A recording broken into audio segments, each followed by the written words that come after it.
There's a fun story from the classics where Plato says that a person is a featherless biped, an attempt at a definition of humanity that is in the sweet spot between broad enough to encompass all of humanity and narrow enough to not erroneously group in something that maybe doesn't belong, boiling down the human experience to its bare minimum, the Platonic ideal. It's not a good definition. Something about it just feels empty to me. And I'm not alone in thinking Plato did a bad job with that. The story famously continues with Diogenes the Cynic, a title that came from the word for dog and was earned because of how he would fawn upon those who gave him anything and bark at those who gave him nothing. Bringing a chicken, which he had defeathered, into Plato's school and declaring, "Behold, Plato's man." Less famously, the story concludes with Plato adding an addendum to the definition, concluding that a person was a featherless biped with flat nails. That's still wrong, of course, but it's a bit less wrong, I suppose. Bingo is a weird game, right? I'm not alone in thinking that, am I? Hello world, my name is Atticus and I've never won a game of bingo in my life, and I'm here today to blame the game itself for that. I started this project with just the title question in mind. What's up with that free space? And we'll get into that, but what I unearthed was a deep-set frustration towards the game. I'm not, great at games, but I like to think I'm pretty good, and yet, bingo has me beat. So let's dig into that. Welcome to the experiment. To defeat bingo, we must first understand bingo, and what better place to start than its history? The earliest people have been able to place bingo is 1530 in Italy, known then, according to what I found, as Il Gioco del Lotto d'Italia. That translates roughly to the lottery game of Italy, which seems like a weird name to me. Sounds more like what it was called in other countries, but it's the name I found. From Italy, it bounced around Europe, becoming popular in France for a bit, and making its way to Germany, where an American saw it and brought it back stateside under the name Beano. Beano ran the carnival circuit until a toy entrepreneur by the name Edwin S. Lowe stopped by a carnival on a whim during a business trip and found a game of Beano happening. It was so packed he didn't get to play, but he was able to watch. By the end of the night, he was so enamored with the game that when he returned home, he made his own set and played with some friends. One such friend, whose excitement steadily grew as her bingo card came ever closer to that coveted 5 in a row, accidentally said bingo instead of Beano when those 5 beans lined up. Her excitement proved infectious, and Lowe later described being filled with a sense of elation and thoughts of releasing this game under the name Bingo. The game was a hit, coming in either a pack of 12 cards or a pack of 24. Just a few months after release, a fan decided to use it to raise funds for the church they attended. However, the cards proved too similar, and there'd be multiple winners a night. A problem, evidently, as they went to Lowe asking for cards that wouldn't win as much. The thing I found referred to this as fundraising, but it's just straight up gambling, right? The name may have changed a few times, but this is just the lottery dressed up in its Sunday best. Anyway, not wanting to make the same mistake twice, Lowe went to a mathematician named Carl Leffler and commissioned 6,000 unique cards. I hear that with a standard bingo card there are 552 septillion, 446 sextillion, 474 quintillion, 61 quadrillion, 128 trillion, 648 billion, 601,600,000 different possible combinations, which is honestly just too many. And that pretty much brings us to the present. There are a couple of different patterns that have been introduced aside from the standard 5 in a row, but we're not going to worry about those here. I guess one last note I ought to make is the use of bingo cards outside of traditional bingo halls, like for a Nintendo Direct or an E3, where people put their predictions on a 5x5 grid. It's a fun evolution of the game and makes that already ridiculously large number infinite. So now that we know bingo, it's time to figure out how to defeat bingo. Unfortunately, bingo is the lottery, and there's not much we can do to game the lottery. That's not to say there's nothing we can do, but the tips aren't going to be all that helpful. Strategies for bingo include familiarizing yourself with the winning patterns, getting a good night's rest, sitting near the front, and eating a good meal beforehand. Essentially, make sure you don't miss a number, and you don't miss it when you win. There are a few more interesting strategies involving the bingo meta. Good lord, did I just say bingo meta? Such as adjusting the number of cards you're playing for any given game. It may cost more to run more cards, but it does improve your chances at victory.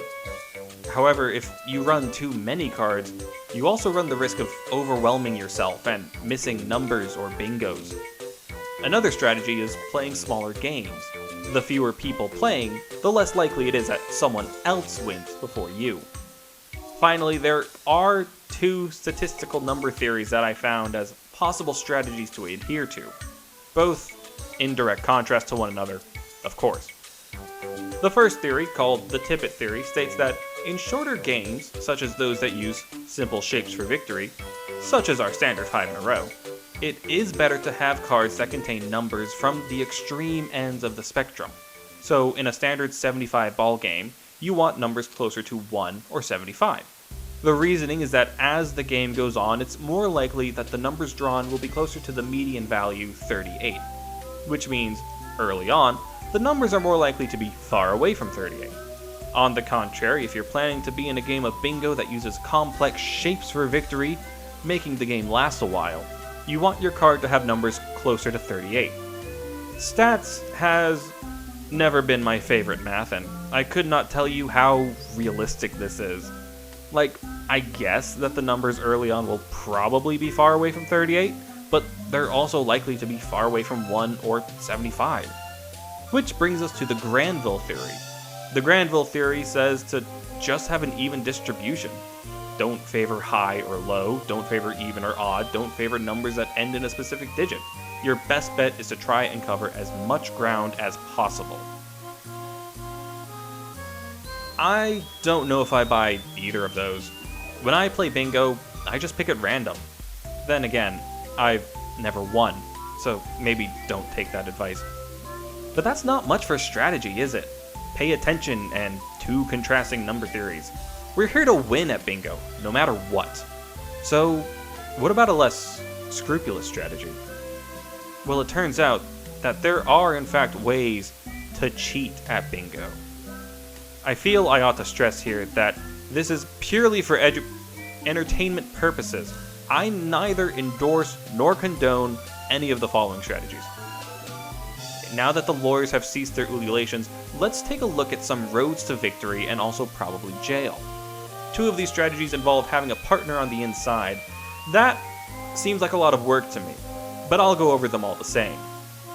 You want a partner in either someone with access to the paper used for the cards or a partner in the caller. If you can find the former, you could make fake cards with their help.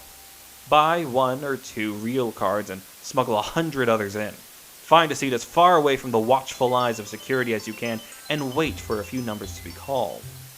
Once you're just a bit into the game, you can search your counterfeit cards for one that's close to victory and slide that one out onto the table along with your legitimate cards, giving you quite the advantage over the other players.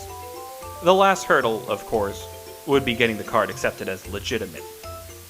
If you can find a friend in the caller, the person announcing which numbers have been drawn, you can instead buy a few cards and sit near the front. Your friend draws a ball and reads a number off your board, or more likely, you send a secret signal for which number you need. You probably don't want to immediately go for 5 in a row, as that is a highly unlikely occurrence, and you definitely don't want to do that multiple times in a row, lest people begin to call you out for cheating. As long as no one watches the caller do their job or spots the signal sent between the two of you, you're golden. Finally, as an act of utter desperation, you might want to take advantage of bingo's primary demographic, the elderly. Steal a card. Befriend an older player, and if it looks like they're about to win, cause a distraction, then switch their card with yours. If you're lucky, they won't notice. But if you were lucky, you probably would have had the winning card in the first place.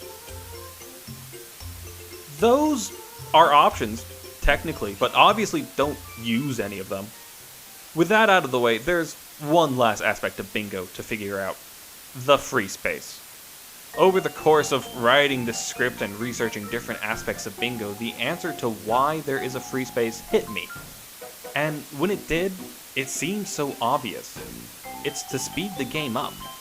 The more games that happen, the more money the house gets, because people have to buy more cards.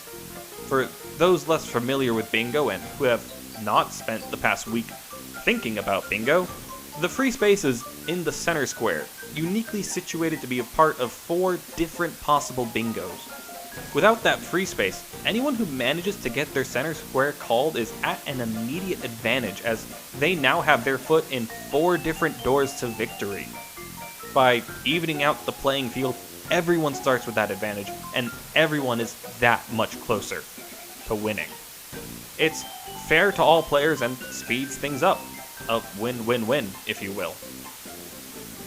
That's more or less all I have on bingo. All in all, I gotta say, it's a bad game. Like, it's a fine lottery system, there's a guaranteed winner every round, but it's a real bad game. The only player interaction is how many cards you buy and how well you pay attention. And if you opt for online bingo, you don't even have to do that. You just buy a number of cards and wait to see if you win. So, how can we make bingo better? The game in its current form has been around for like a century. It's time to shake things up. Let's design Bingo 2.0 Electric Bingaloo. The electric part is important because this will make the most sense in the online version, and may in fact be difficult to implement for bingo halls. The first improvement that comes to mind is, let me move the numbers around. This could be, everyone has 3 moves, or it could be, you can take the next number called or instead swap 2 adjacent values. Or, more likely given the nature of bingo, buy swap tokens that allow you to swap 2 adjacent values. Why are the values adjacent? Because it'd be too easy to win otherwise. Personally, I like the risk-reward nature of take a number or move a number, but the set amount of moves for everyone seems to make the most sense given the fair play nature of the free space. And already bingo has vastly improved. But can we do better? It's Bingo 2.0. I feel like we ought to have at least 2 new features. A player doesn't only have to worry about their own board, but the boards of other players. What about an Uno-like mechanic where if you spot someone's bingo before them, you can call them on it and swap any 2 squares on their board, with the exception of the free space. I've not played much or any online bingo, but I feel like you still have to call bingo, right? Otherwise it's hardly even a game anymore. Well, if you don't, now you will in Bingaloo. And if you don't do it fast enough, someone else might snatch victory away from you. This might lead to some more animosity in the bingo hall, but that's why Bingaloo is played online. Now, we've got 2 brand new features to revamp bingo. Someone with the last name Lowe, get on it. Ultimately, I've still never won bingo, and I probably never will, since nothing I've learned in this endeavor has made me want to play bingo. I've a fair bit of luck myself, but I've never been one for the lottery. I read that story once in whatever grade it's mandatory and said, never again. It's been interesting to learn about bingo, and it was fun having 2 tabs open next to each other. One reading how to win at bingo, and the other how to cheat at bingo. But writing the script has been a somewhat cathartic experience, and I no longer hold that deep-seated frustration at never winning bingo, not even once. If you have similarly been scarred by bingo's cruel nature, I hope that watching this video can be for you what writing it was for me. And if you're here because you're genuinely interested in bingo, then I hope it's been informative. Until the next one, I have been Atticus, and thank you for participating. Bingo Delenda S.